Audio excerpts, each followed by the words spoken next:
Okay, so the title of the presentation is Systems Thinking and Sociological Paradigms.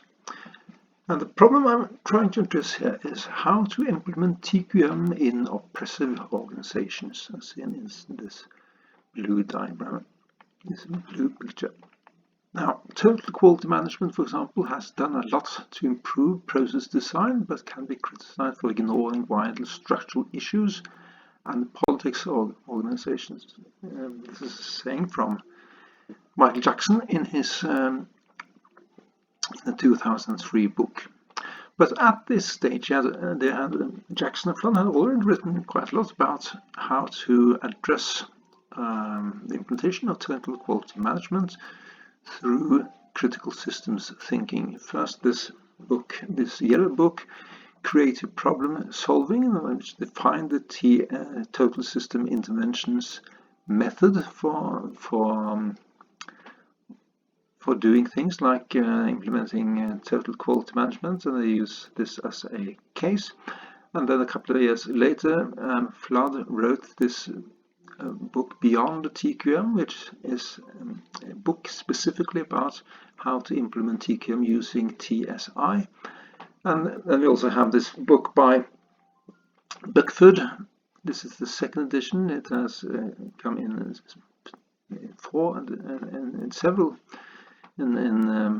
many more editions, and it includes his latest insights on how to use total systems interventions. So, total system interventions is a possible solution for implementing TQM in oppressive organizations. And this total systems intervention method is illustrated. This is a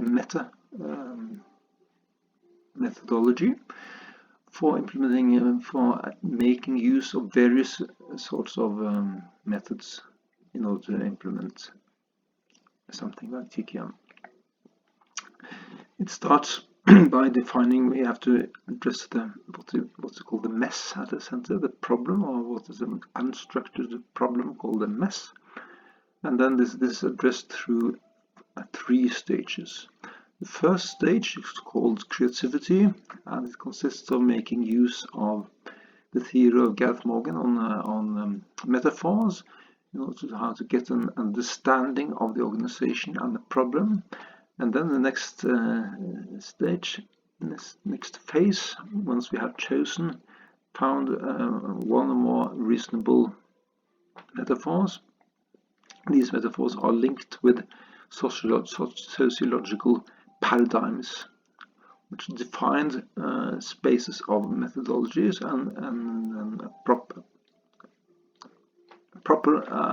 suitable systems methodology is chosen, and at the final stage this methodology is implemented and evaluated. So meaning that if the mess has been solved, then we can turn to another. If it has been solved or not been solved, we can turn to another. The first stage again, creativity. So how does this work? This from metaphors to paradigms. This is from the article by Gareth Morgan, 1980, and just will not go into the details, but you see this. This is the 2x2 classification of sociological paradigms, and outside we have the various sorts of metaphors and how he sees these. He identifies these metaphors as arrows pointing towards different kinds of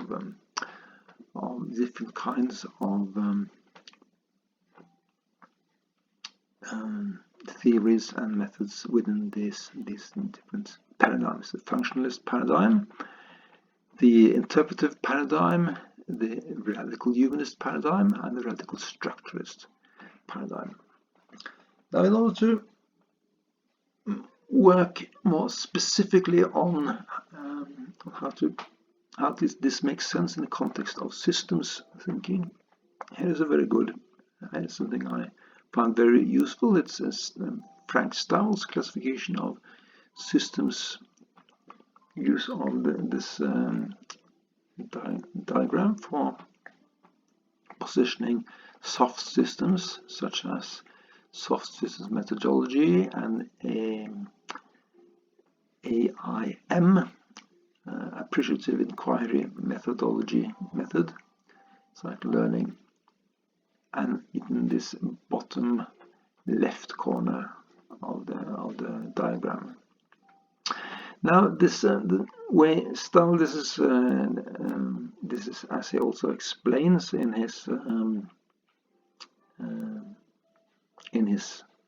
the presentation where this was taken from.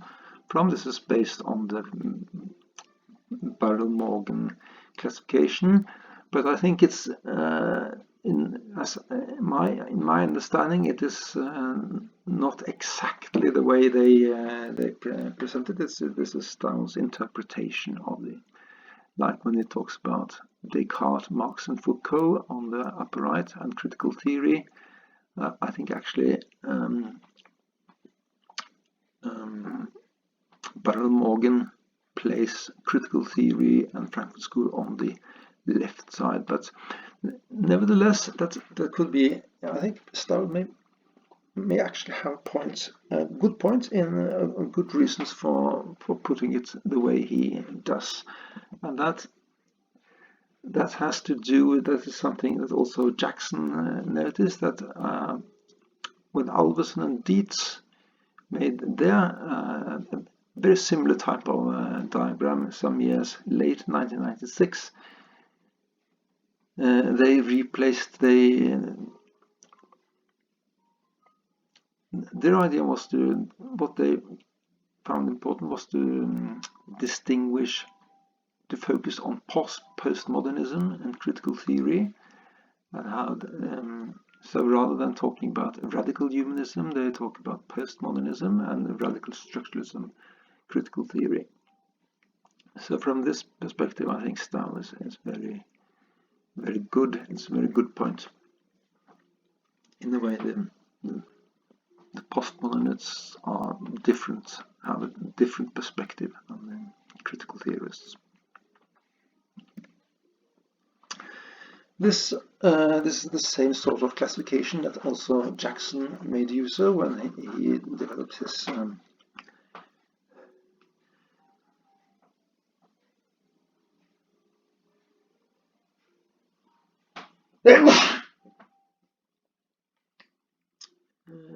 the 2003 version of the System of Systems methodologies.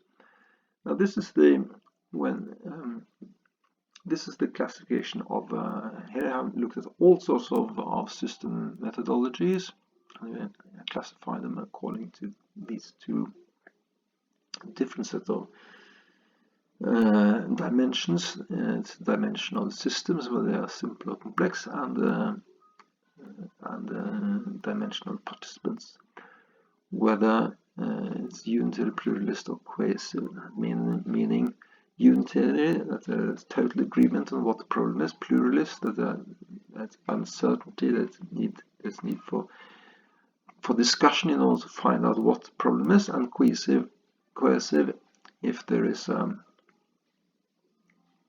recognized difference of opinion, power struggles, and in how to understand the problem and how to deal with it. But what he does here is to classify these. He notices that these types of systems methodologies are also fit into the four paradigms that we already looked at. The functionalism, hard systems methodologies, interpretivism, soft systems methodologies, what they call emancipatory systems methodologies, which is the critical theory perspective by Alvesen and Dietz.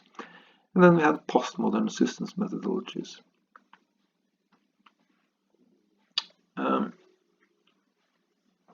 Although this is very interesting, it has practical implications when implementing TSI, and also been a very key point in the use of TSI. I think it's also interesting how Jackson mentions in this book that it's not absolutely necessary to use this SOSM. The point was to link the metaphors with the paradigms, to go from paradigms. The point was to go from metaphors to methodologies. And we can do that by simply looking at the paradigm diagram without going into this SOS, following the style. So, and I actually think that is slightly a simpler way of approaching it. So, if we look at TQM and systems thinking during the first part of the 20th century, the functionalist paradigm was dominant in social science and engineering, and it was so. Here it is represented by this brown lower right corner, here represented by the principles of scientific management, which is a systems approach, engineering approach, a systems approach to solving problems in the factory or in an organization. Like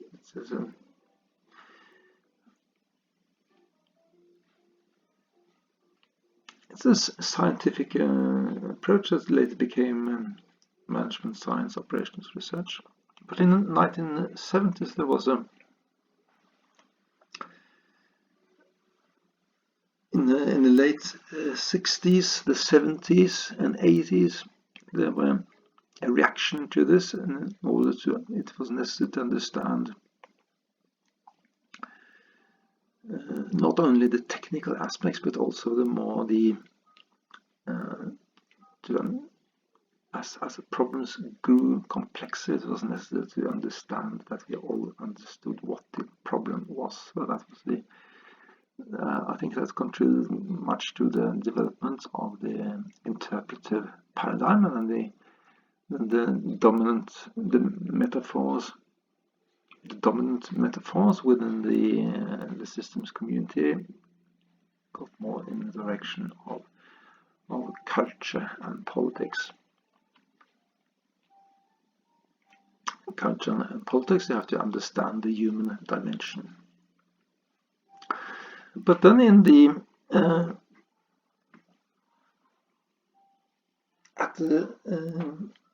particularly from the early 80s and onwards, there was also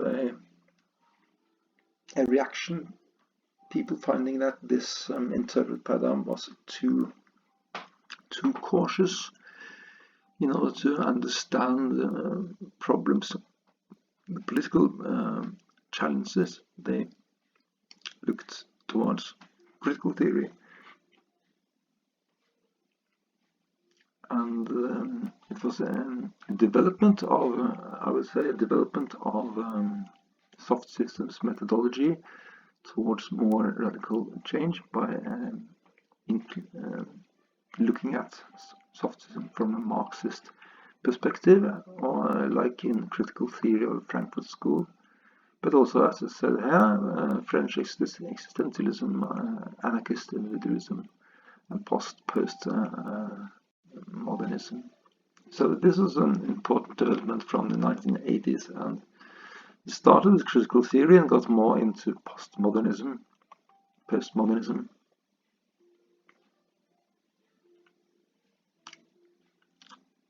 around the millennium. But what we've seen now more recently is a change from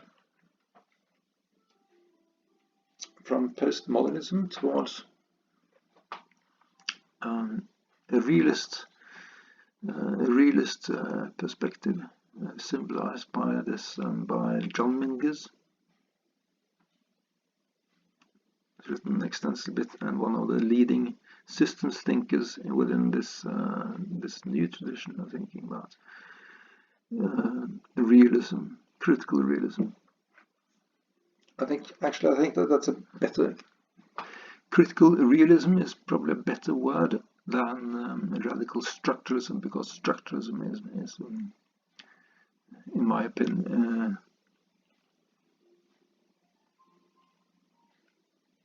structuralism, at least in the sense of French structuralism, is much closer to postmodernism. But anyways, this is the current, what I see as the current metaphor.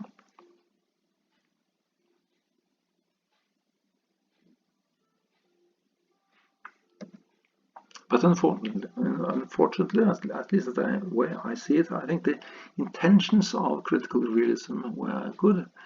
But when you look at the literature, some of the critical literature on critical realism, we see that it's not very. It has, at least it has been argued by many, including myself, as not being a very, as being philosophy, very poor philosophy of science, causing superstition, conspiracy theories, and false consciousness. So although the intentions are good, the conclusions are bad.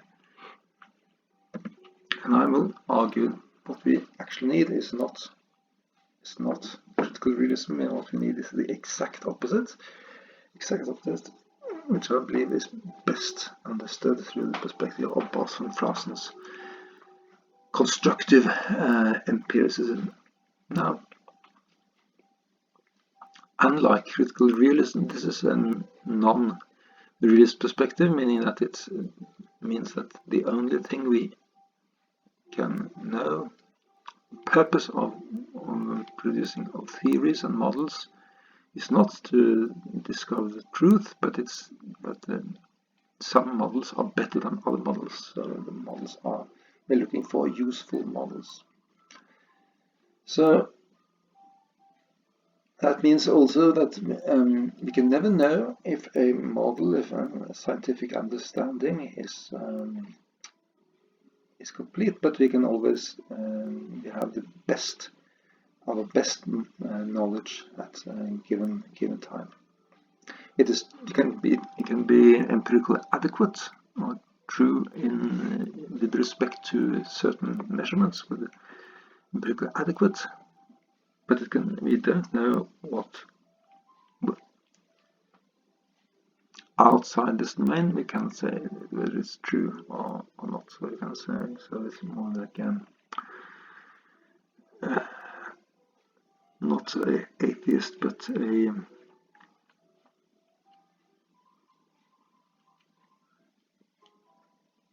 what you say if you're not a theist, an atheist, but someone who is unwilling to say whether he believes or does not believe. And this is also when you accept the theory, you accept the theory involves no more belief than that is empirically adequate.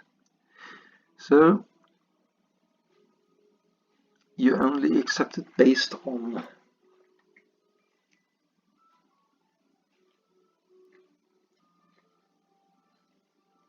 how it fits with the data.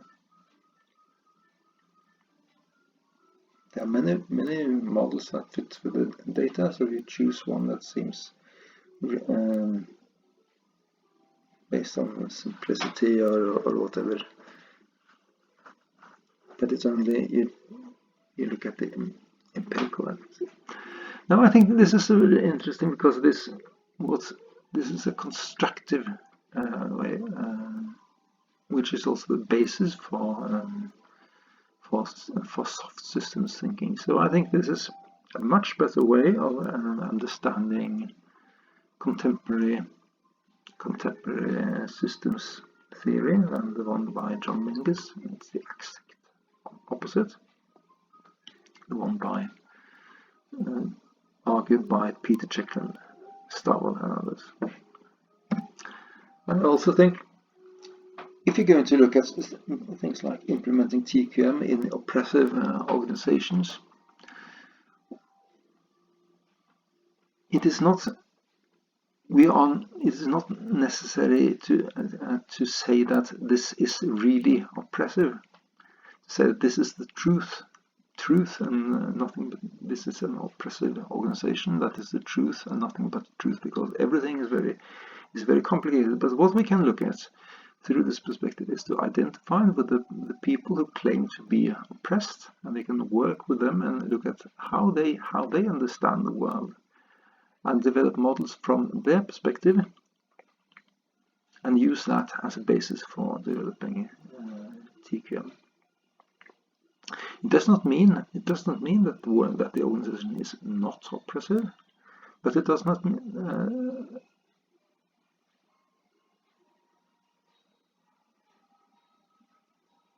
it doesn't mean that it is oppressive. It doesn't mean that it is not oppressive.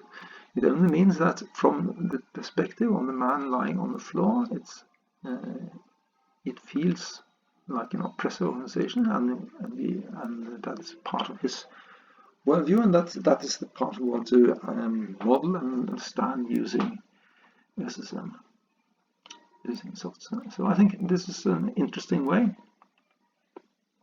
We sort of ignore this